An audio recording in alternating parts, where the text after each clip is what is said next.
At dito tayo sa isang scoring machine na player ng Ginebra na kung saan na lang talaga nagagamit ito ng naaayon sa kung saan siya nasanay or nakasanayan niya na kung saan hindi lang siya pwedeng maging pang depensa.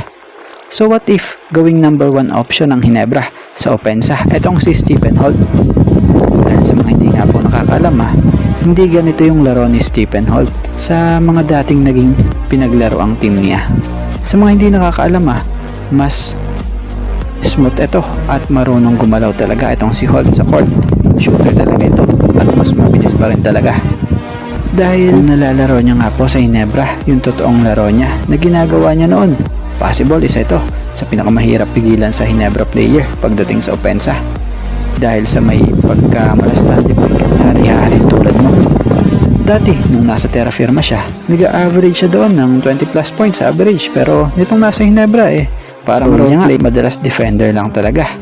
Hindi naman sa pag-aano, para sa opinion natin, hindi talaga siya yung pinaka priority or option talaga para magpakawala ng maraming opensa.